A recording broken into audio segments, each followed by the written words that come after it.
অনেকদিন আগে বিজয় নামে এক ব্যক্তি শহরের পালবাজার নামে এক জায়গায় বাস করত। বিজয় শহরে একা থাকতো কাজের সুবাদে। বিজয়ের আসল বাড়ি ছিল শিবপুরে। শিবপুরে তার সমস্ত পরিবার থাকত। বিজয় রাধিকা নামে এক মেয়েকে ভালোবাসত। রাধিকাও বিজয়কে খুব ভালোবাসত। বিজয় ঠিক করে রাধিকাকে বিয়ে করবে।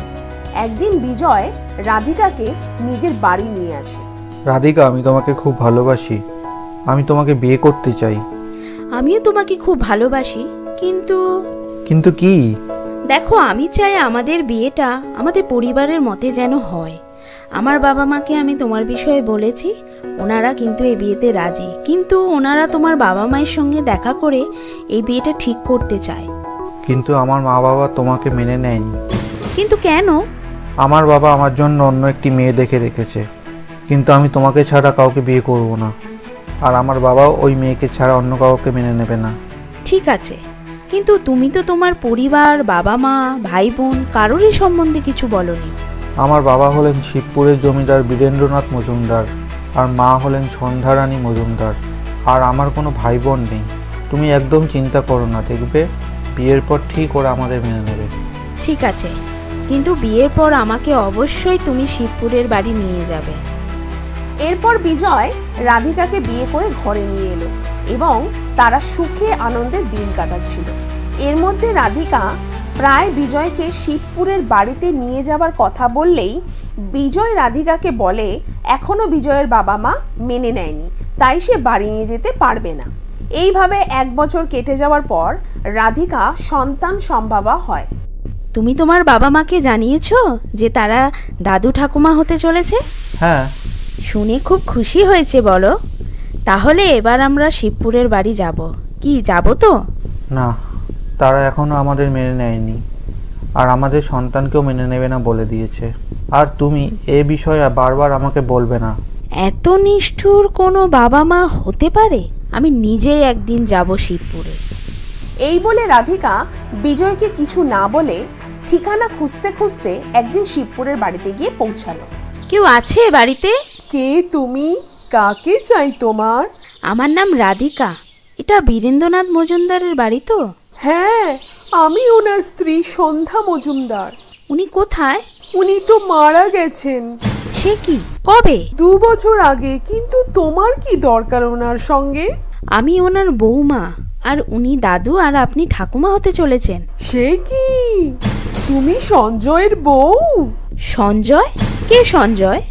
আমি বিজয়ের বউ। কি, বিজয়ের বউ? বিজয়? এই বিজয়? পিয়ালি? এই পিয়ালি? কি হয়েছে মা? আর ইনি কে? এ হলো রাধিকা। এ বলছে এ তোর বউ, আর ওর গর্ভে তোর সন্তান। এ কি সর্বনাশ! বেরিয়ে যাও এখান থেকে। আয় দিন বিজয়ের নাম নিয়ে কেউ না কেউ এসে ওকে দোষারোপ করে। আমাদের কেউ শান্তিতে থাকতে দেবে না। এই বলে পিয়ালি যেই রাধিকাকে ধাক্কা দিয়ে বের করে দিতে যাবে, রাধিকার হঠাৎ দেওয়ালে টাঙানো একটি ছবির ওপর নজর পড়ে। আর তখন রাধিকা সবটা বুঝতে পেরে বলে, দাঁড়ান, আপনারা যাকে সঞ্জয় বলছেন সে বিজয়ের নাম নিয়ে আমাকে বিয়ে করেছে, আর শহরে তাকে বিজয় নামেই সবাই চেনে। এই ছবিটা আমার কাছে সব পরিষ্কার করে দিয়েছে। কি? কিন্তু কেন? জানি না, এটা একমাত্র সঞ্জয় বলতে পারবে। আপনারা চলুন এক্ষুনি আমার সাথে। এই বলে সবাই রাধিকার সাথে পালবাজারের বাড়িতে গেল। ঘরে শুধু রাধিকা ঢুকলো, আর মা, বিজয় আর পিয়ালি বাইরে দাঁড়িয়ে সব শুনছিল। রাধিকা যেই ঘরে ঢুকলো অমনি সঞ্জয় বলল, রাধিকা, তুমি কোথায় চলে গিয়েছিলে আমাকে কিছু না বলে? তুমি কে? তোমার আসল পরিচয় কি? কি, তোমার কি মাথা খারাপ হয়ে গেছে? আমি তোমার বিজয়। মিথ্যে। আপনারা সবাই একটু ভেতরে আসুন তো, দেখো তো এদের চিনতে পারছো কিনা। মা, তুমি? মা বলে আমাকে আর ডাকবি না। এসব তুই কি শুরু করেছিস?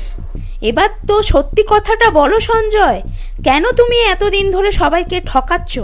শেষ পর্যন্ত আমি ধরা পড়ে গেলাম। এই বলে সঞ্জয় সবাইকে পুরো ঘটনাটা বলতে শুরু করলো। যখন সঞ্জয় 5 বছরের, তখন তাদের বাড়িতে রঘু নামে এক মালি কাজ করত। রঘুর একটি 2 বছরের ছেলে ছিল। রঘুর ছেলে জন্মাবার সময় তার স্ত্রী মারা যান। তাদের বাড়িতেই রঘু তার ছেলেকে নিয়ে থাকতো আর কাজ করত।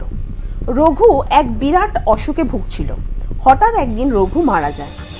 সঞ্জয়ের বাবা জমিদার বাবু রঘুর ছেলেকে নিজের নাম দিয়ে মানুষ করে, যাতে তাকে কেউ অনাথ না বলতে পারে। তখন থেকে তার নাম হয় বিজয় মজুমদার।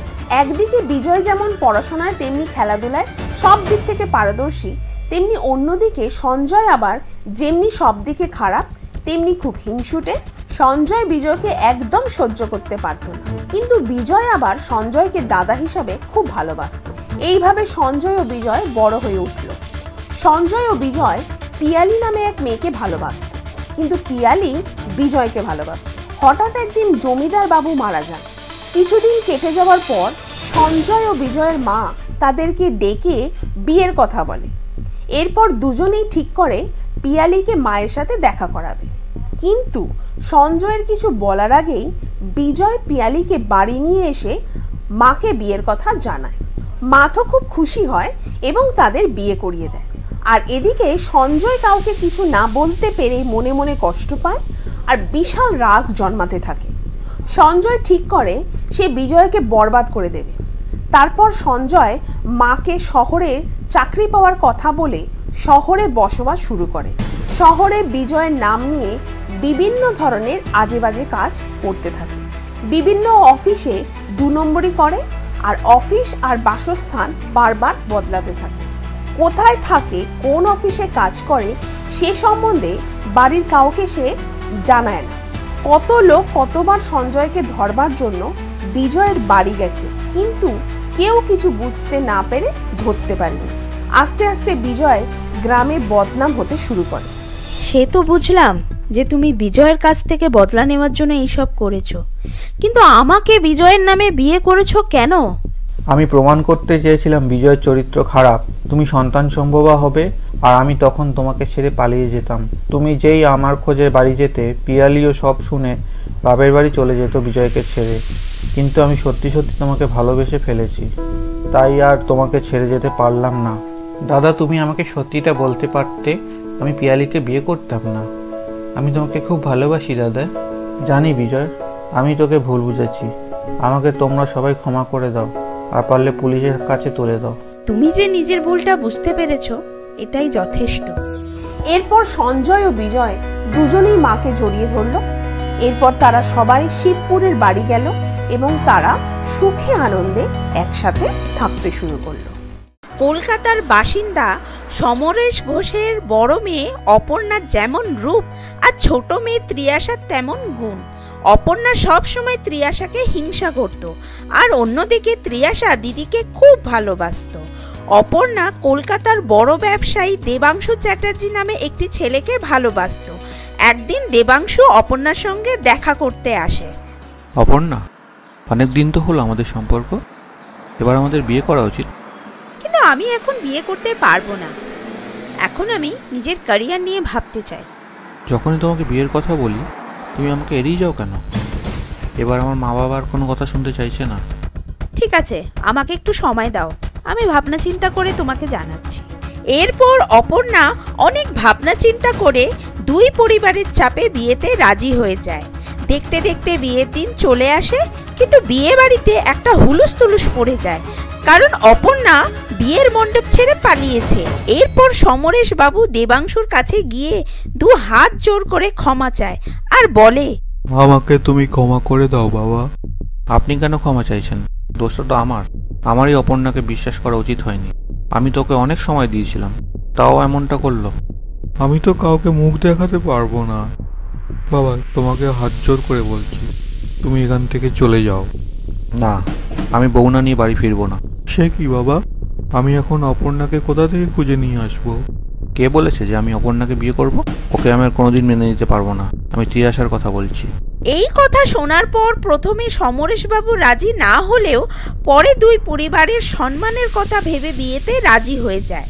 ত্রিয়াশাকে বিয়ের কথা বলতে ত্রিয়াশা খুব ভেঙে পড়ে, কিন্তু বাবা মায়ের সম্মানের কথা ভেবে বিয়েতে রাজি হয়ে যায়।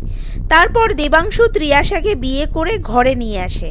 ফুলসজ্জার রাতে দেবাংশু ত্রিয়াশাকে বলে, শোনো ত্রিয়াশা, তোমাকে আমি বিয়ে করেছি বলে তুমি এটা ভেবো না যে তুমি আমার জীবনে বিয়ের জায়গা পেয়ে গেছো।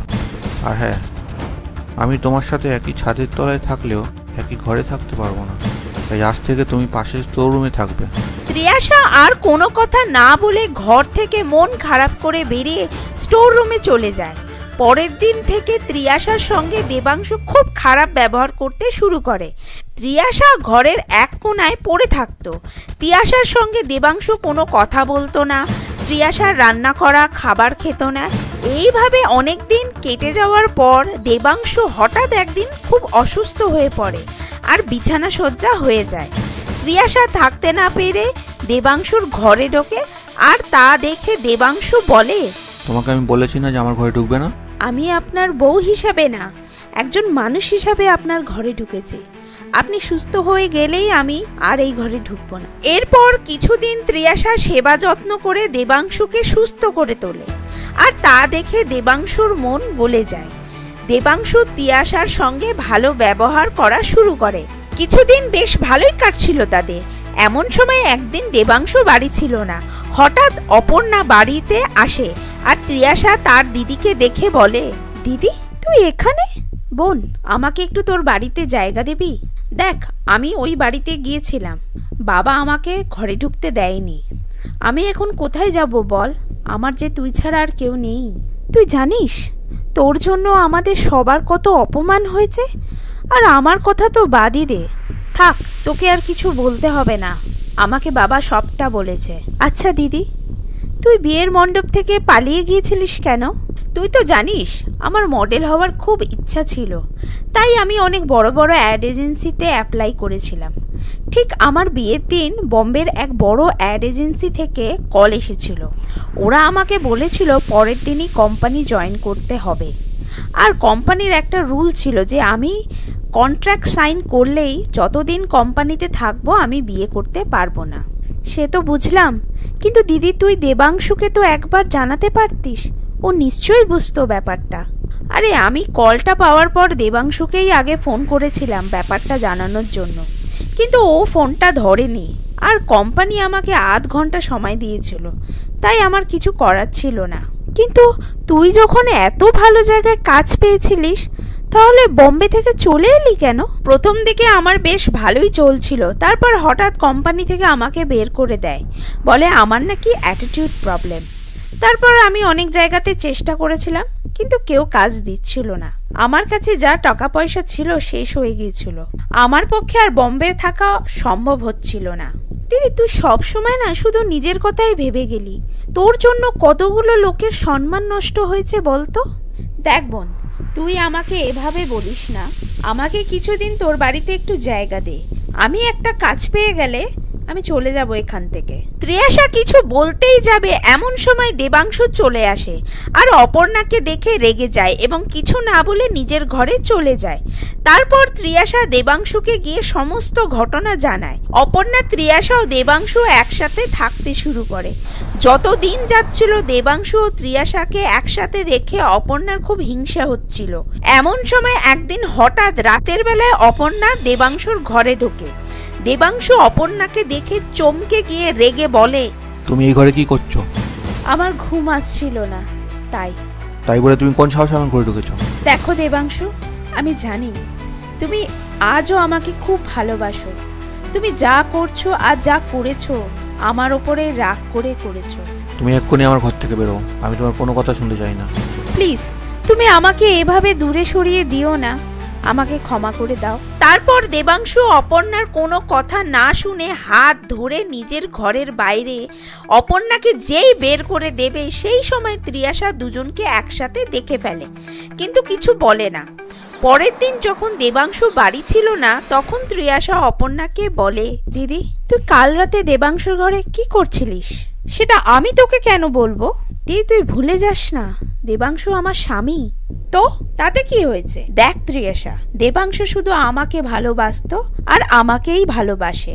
ও শুধু আমার উপরে রাগ করে তোকে বিয়ে করেছে। দেখ দিদি, সেই ছোট্টবেলা থেকে আমি সব বিষয়ে স্যাক্রিফাইস করেছি। তুই ভালো স্কুল কলেজে পড়বি বলে আমি সরকারি স্কুলে পড়াশোনা করেছি।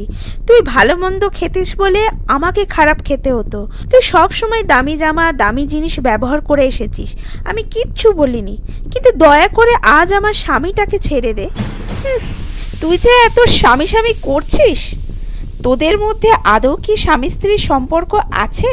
তা না হলে তোরা আলাদা ঘরে থাকিস কেন? আর তুই যে ছোটবেলার কথা বলছিস, দেখ আমি সব কিছুরই যোগ্য ছিলাম আর আছি। আর তুই কি ভাবছিস তুই দেবাংশু, ওর সম্পত্তি, এই বাড়ির যোগ্য? আমি যদি না পালাতাম বিয়েতে, এই সব কিছু আমার হতো। যখন অপর্ণা এই সমস্ত কথাগুলো বলছিল তখন দেবাংশু ঘরের বাইরে থেকে সব কথা শুনে নেয়। আর তখন দেবাংশু ঘরে ঢুকে বলে, তুমি ঠিক বলেছো অপর্ণা, আমি তোমাকে আজও খুব ভালোবাসি। আমাকে ক্ষমা করে দিও কালকের ব্যবহারের জন্য। আমি জানতাম দেবাংশু তুমি আমার রূপ দেখে বেশি দিন আমার ওপরে রাগ করে থাকতে পারবে না। তুমি ত্রিয়াশাকে ডিভোর্স দিয়ে দাও, চলো আমরা বিয়ে করে নিই। দেখো অপর্ণা, আমাদের বাড়িতে ডিভোর্সটা চলে না, তাই আমি ত্রিয়াশাকে ডিভোর্স দিতে পারবো না। তাই আমি ভাবছি তোমাকে নিয়ে পাহাড়ের দেশে যাব, আর ওখান থেকে দুজনে একসঙ্গে ঝাঁপ দেবো। তাহলে তো আমরা মরার পরেও একসঙ্গে থাকতে পারবো। না, আমি মরতে চাই না, তাহলে আমার রূপের কি হবে? আর এমনিতে আমরা মরে গেলে তোমার এই সম্পত্তি, এই বাড়ি কি হবে? না না, আমরা মরবো না। আমি জানতাম তুমি আমার সঙ্গে মরতে পারবে না, কারণ তুমি আমাকে কোনোদিন ভালোই বাসোনি। তুমি শুধু আমার পয়সাকে ভালোবেসে আর নিজের রূপ নিয়ে অহংকার করে গেছো। আমি তো শুধু তোমাকে পরীক্ষা করছিলাম। তোমার প্রতি আমার ভালোবাসা অনেকদিন আগেই মরে গেছে। আমি শুধু এখন ত্রিয়াশাকেই ভালোবাসি। ত্রিয়াশা রূপে গুণে একটা সম্পূর্ণ নারী। তুমি এক্ষুনি এই বাড়ি থেকে চলে যাও। না না, আপনি দিদিকে এখান থেকে বের করে দেবেন না। দিদি কোথায় যাবে বলুন তো? এই কথা শুনে অপর্ণার মন গলে যায় আর বলে, আমাকে ক্ষমা করে দে বোন। সেই ছোট্টবেলা থেকে আমি তোর সাথে অনেক অন্যায় করেছি। আর না, আমি এখান থেকে একেবারের জন্য চলে যাচ্ছি। তোরা সুখে থাক। আমাকে ক্ষমা করে দিও দেবাংশু, আমাকে ক্ষমা করে দিও।